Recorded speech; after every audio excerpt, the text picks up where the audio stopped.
કચ્છ બાદ હવે રાજકોટની ધરાધ્રુજી એક જ દિવસમાં 11 ભૂકંપના આંચકાથી દહેશતનો માહોલ. રાતથી અત્યાર સુધીમાં 6 આંચકા આવેલા છે. અહીંયા ઘણો ડરનો માહોલ છે. નાના નાના બાળકો ડરી ગયા છે. બધા બહાર નીકળીને બેઠા છે અને અહીંયા ટીમ અલર્ટ કરવા પણ આવેલી છે. કચ્છમાં એક દિવસમાં 17 ભૂકંપના આંચકા બાદ ફરી એક વખત ગુજરાતની ધરાધ્રુજી છે. રાજકોટ જિલ્લામાં એક જ દિવસમાં 11 ભૂકંપના આંચકાથી ભારે દહેશતનો માહોલ છવાયો. રાજકોટના જેતપુર, ઉપલેટા, ગોંડલ પંથકમાં ગઈકાલ સાંજથી લઈને વહેલી સવાર સુધી સતત ભૂકંપના આંચકા અનુભવાતા લોકોમાં ભયનો માહોલ છવાયો. ગઈકાલે સાંજે પહેલો આંચકો નોંધાયા બાદ બપોર સુધી ભૂકંપના આંચકા અનુભવાયા.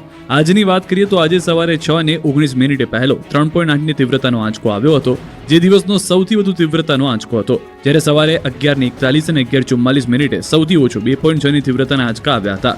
જોકે સદનસીબે કોઈ જાનહાની કે મોટી નુકસાનીના સમાચાર આવ્યા નથી, જેથી લોકોએ રાહતનો શ્વાસ લીધો. આ તરફ વિદ્યાર્થીઓને સલામતી ધ્યાનમાં રાખીને ધોરાજી અને જેતપુરની તમામ શાળાઓમાં રજા જાહેર કરવામાં આવી. સ્થાનિક કક્ષાએ મામલતદાર તથા શાળાના આચાર્યને પરિસ્થિતિનું મૂલ્યાંકન કરીને જ્યાં જરૂરી જણાય ત્યાં વિદ્યાર્થીઓને રજા આપવાની સૂચના આપવામાં આવી. સાથે શિક્ષકોને શાળામાં હાજર રહેવા જણાવવામાં આવ્યું છે. જો કોઈ બિલ્ડિંગને નુકસાન પહોંચ્યું હોય તો ત્યાં વિદ્યાર્થીઓને બેસાડવામાં નહીં આવે. ઉપરાંત નાગરિકોને અફવાઓ પર ધ્યાન ન આપવા અને આપત્તિ સમયે સાવચેતી રાખવા અપીલ કરવામાં આવી છે. રાજકોટ ઉપરાંત ગીર સોમનાથના તાલાલામાં પણ ભૂકંપનો આંચકો અનુભવાયો. સવારે 9:08 1.7ની તીવ્રતાનો આંચકો અનુભવાયો, જેનું કેન્દ્રબિંદુ તાલાલાથી 15 કિલોમીટર દૂર નોંધાયું. ભૂકંપના આંચકા અંગે રિજિયનલ સાયન્સ સેન્ટરના પ્રોજેક્ટ ડાયરેક્ટરના મતે પૃથ્વીની સપાટી નીચે આવેલી પ્લેટોની હલચલ આ પ્રકારના આંચકાઓ માટે જવાબદાર હોય છે.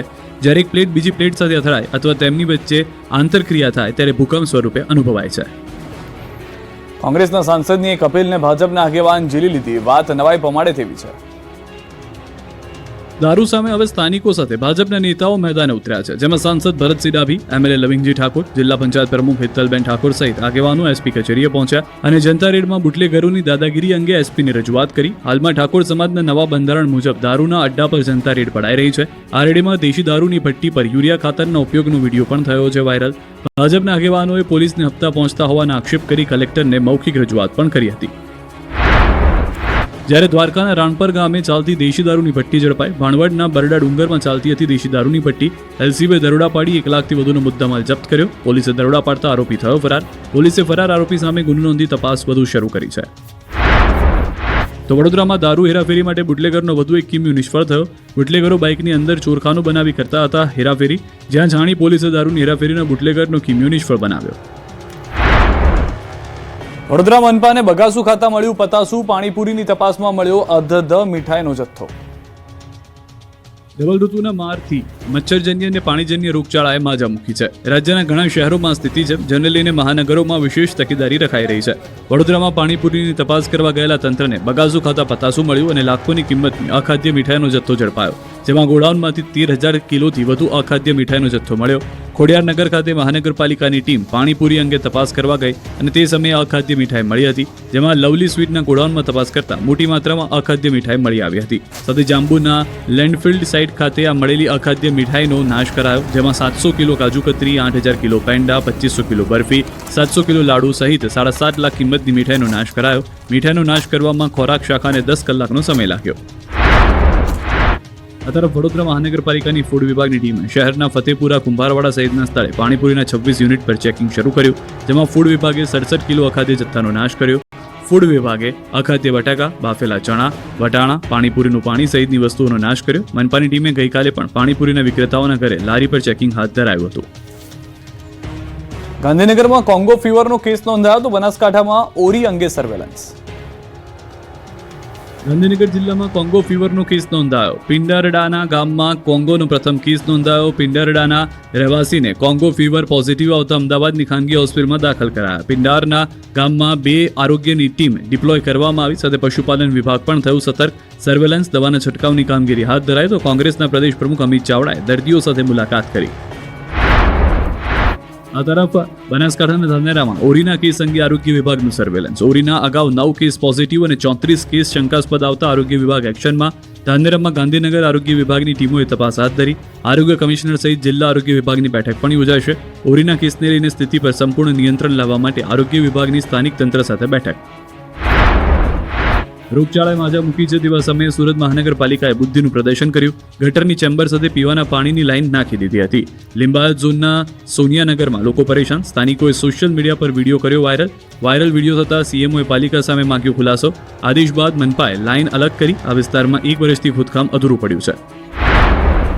અમદાવાદ શહેરમાં પાણીજન્ય રોગચાળો રોકવા મહાનગરપાલિકાનું આરોગ્ય વિભાગ એક્શનમાં. ઝુંબેશ અંતર્ગત શહેરભરના પાણીપુરી સ્ટોલમાંથી પાણી તથા ચણા બટેકાના 756 જેટલા નમૂનાઓ લેવાયા. આ નમૂનાઓની રાસાયણિક તથા બેક્ટેરિયોલોજીકલ ચકાસણી કરવામાં આવશે. જેમના નમૂનાના પરિણામો અસુરક્ષિત આવશે તેમના વિરુદ્ધ કડક કામગીરી હાથ ધરવામાં આવશે. આ સાથે તમામ સ્ટોલ ઉપર ક્લોરીન ટેબ્લેટ્સનું વિતરણ કરવામાં આવ્યું. મિશ્ર ઋતુના કારણે જામનગરમાં વકર્યો રોગચાળો. સૌરાષ્ટ્રના સૌથી મોટી અને રાજ્યની બીજા ક્રમની જામનગરની આવેલી ગુરુ ગોવિંદસિંહ હોસ્પિટલમાં ઋતુના ફેરફારને કારણે દર્દીઓની સંખ્યામાં નોંધપાત્ર વધારો જોવા મળી રહ્યો છે. માવઠા બાદ હવે ધીમે ધીમે મકર સંક્રાંતિ પહેલા ઠંડી વધી રહી છે. તેવા સમયે બીમારી વકરી છે. તાવ, શરદી તેમજ વાયરલ ઇન્ફેક્શનના કેસોના દર્દીઓમાં વધારો થયો છે. જામનગરમાં આવેલી સરકારી જીજી હોસ્પિટલની ઓપીડીમાં રોજિંદા સરેરાશ 200 થી 300 જેટલા વધારાના દર્દીઓ આવી રહ્યા છે. ઓપીડીમાં દર્દીઓની કતારો જોવા મળી રહી છે. રાજ્યમાં 2 સ્થળોએ સગીરા સાથે સામૂહિક દુષ્કર્મનો બનાવ. રાજ્યના 2 શહેરોમાં સગીરા સાથે સામૂહિક દુષ્કર્મનો બનાવ બન્યો. વડોદરા નવસારીના બનાવથી રાજ્યભરમાં ચર્ચા છે. વડોદરામાં સગીરા પર સામૂહિક દુષ્કર્મની ઘટના બની. નરાધામોએ 4 કલાક સુધી સગીરાને ગોંધી રાખી બળાત્કાર ગુજાર્યો. ફરિયાદ છે કે 2 નરાધામોએ સગીરાને મકાનમાં લઈ ગયા, જ્યાં દુષ્કર્મ આચર્યું. હર્ષિત મેકવાન અને હેપ્પી નામના 2 નરાધામો સામે ફતેગંજ પોલીસમાં ફરિયાદ નોંધાઈ, જેમાં પોલીસે હર્ષિતને દબોચી લીધો, જ્યારે હેપ્પી હજુ પકડથી દૂર છે. આ તરફ બનાવ બાદ પીડિત સગીરાને મેડિકલ તપાસ માટે હોસ્પિટલ ખસેડાઈ, જ્યાં પીડિતાના સ્વજનોએ હોસ્પિટલ બહાર હોબાળો કર્યો. સ્વજનોનો આક્ષેપ હતો કે પોલીસ આરોપીઓને બચાવવાનો પ્રયાસ કરી રહી છે અને કલાકો સુધી પોલીસે કાર્યવાહી ન કરી હોવાનો પણ આક્ષેપ કર્યો. આ તરફ નવસારીના વાંસદામાં પણ સગીરા સાથે દુષ્કર્મની ફરિયાદ થઈ છે. આ સામૂહિક દુષ્કર્મમાં મિત્રોએ જ સગીરા સાથે દુષ્કર્મ આચર્યો હોવાનો આરોપ છે. બનાવ બાદ પીડિતાએ પરિવારને આપવીતી જણાવતા આખો મામલો બહાર આવ્યો હતો. હાલ પોલીસે ફરિયાદના આધારે તપાસ શરૂ કરી છે. અમદાવાદમાં ઓલિમ્પિક 2036ને લઈને મહત્વની બેઠક. કેન્દ્રીય રમતગમત મંત્રી મનસુખ માંડવિયા, રાજ્ય રમતગમત મંત્રી હર્ષ સંઘવી અને ઓલિમ્પિક એસોસિએશન સાથે બેઠક. સ્પોર્ટ્સ ગવર્નર્સ કોન્ક્લેવ અંતર્ગત કોમનવેલ્થ ગેમ્સ અને ઓલિમ્પિકને લઈને ખાસ ચર્ચા કરાઈ. દેશના પ્રતિષ્ઠિત સ્પોર્ટ્સ ખેલાડી મેરી કોમ, ગગન નારંગ, યોગેશ્વર દત્ત, અભિનવ બિંદ્રા સહિતના ખેલાડીઓ હાજર રહ્યા. ડાંગમાં સાંસદ ધવલ પટેલના આપ પર આકરા પ્રહાર. ચેતર વસાવા પર કર્યા શાબ્દિક પ્રહાર. ચેતર વસાવાને આદિવાસીઓના વિરોધી ગણાવ્યા. ચેતર વસાવા આદિવાસીઓને ગેરમાર્ગે દોરવાનો કરે છે પ્રયાસ. ચેતર વસાવાને આપનો બોલતો પોપટ ગણાવ્યો. છોટાઉદેપુર ક્વાંટમાં ભારતીય જનતા પાર્ટી દ્વારા ભવ્ય સન્માન અભિવાદન સમારોહ યોજાયો હતો. ડીજે અને ઢોલ નગારા સાથે નીકળેલી જંગી રેલીમાં હજારો કાર્યકરો ઉમટી પડ્યા હતા. કાર્યક્રમમાં આદિજાતિ મંત્રી નરેશ પટેલ અને પૂર્વ મંત્રી ગણપત વસાવા સહિતના દિગ્ગજ નેતાઓ હાજર હતા. જ્યાં કેબિનેટ મંત્રી નરેશ પટેલે વિરોધ પક્ષ પર આકરા પ્રહાર કર્યા. હાઇડ્રો પ્રોજેક્ટની અફવાઓ પર મંત્રી નરેશ પટેલે પૂર્ણવિરામ મૂક્યું.